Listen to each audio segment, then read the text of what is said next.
Hey there, this is Joanna, founder of Wounds to Scars and creator of the online course, Parenting After Trauma and the Journey from Broken. So this is part 2 of Connecting the Dots. If you haven't seen part 1, I'm going to invite you to go on over to my YouTube channel at Joanna Daniel and watch part 1 of the one thing that you can do to connect with your loved ones. So this is part 2. So I'm going to talk about who, when, where, and what in how we can begin to heal the attachment injuries that we suffer, and that makes us self-reliant, and we can self-regulate, and kind of stops us from being emotionally available to those around us, and we have difficulty in our relationships. We realize that we struggle. Relationships don't last, and whatever we do, friendships don't last either. They always seem to be something that makes us fall out. And people say we are harsh and we're unyielding, and we're not soft enough, and we're not gentle enough, and we're not empathetic enough. And we know that we want to move towards people, but there's something that stops us. There's a block that stops us from moving towards individuals. And so we stay stuck in our own in this place over here, wanting to reach out, but unsure what to do. So here is some of the stuff that you can begin to start doing. So who could trigger something like that for you? And I'm really going to talk about triggers today, and I want you to really pay close attention to triggers, because when we learn to understand ourselves, when we become self-aware, it's half the battle won, I like to say. So this could be anyone. It could be an argument with your partner. It could be a child who chooses not to do what they were asked to do. It could be just a comment by a colleague, or the way your boss handled a situation. It could be the woman at the cashier, or the GP, or the pharmacist. It just could be somebody driving past the traffic lights that didn't go red. And these might sound trivial if you're not in this position, but if you are, I know you'll understand. What I'm saying is the triggers could be anything and anyone. The issue is, what do I do in order to be able to stay present and stay in my functioning adult self, really accessing my prefrontal cortex despite what may be going on for me? Okay, so when could this happen? Usually this happens when our inner wounded child feels hurt.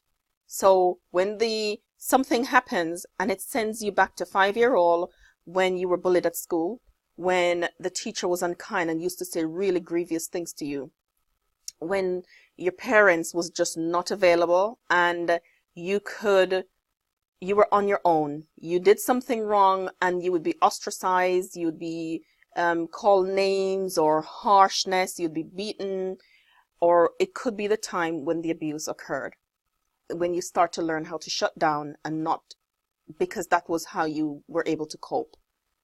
Because we cope sometimes by shutting down. So whatever the when could be when that child is triggered, when something happens that sends you back to the place of pain. And when that happens, sometimes we do some things to protect ourselves. We do some things. We come out fighting. We're critical. We're harsh.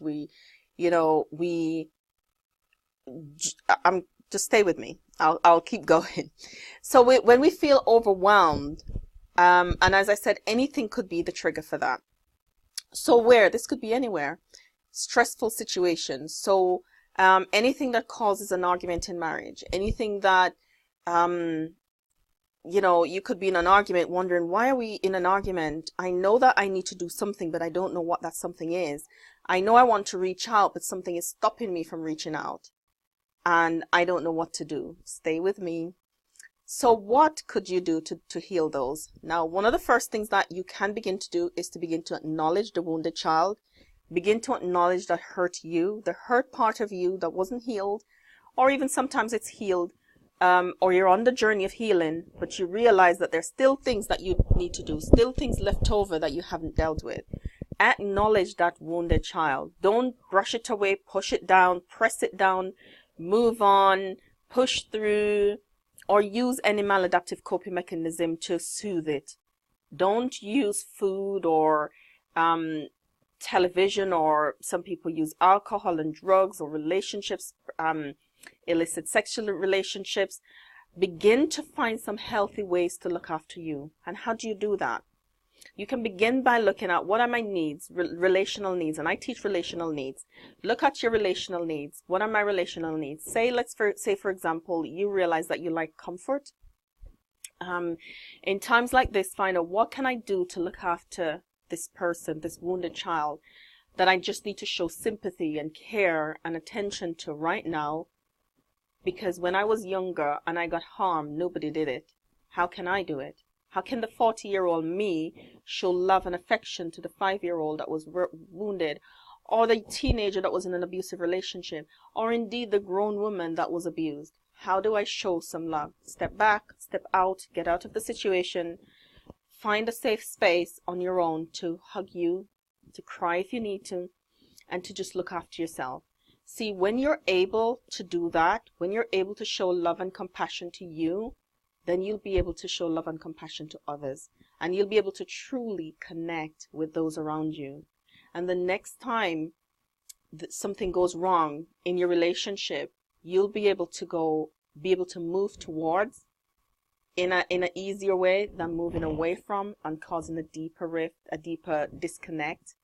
So if you do this one thing by showing some love and attention and affection to the wounded you, you'll be making strides in learning how to connect with others and to heal those relationships that are broken, and indeed heal you. Until next time, do take care and have yourselves a great day.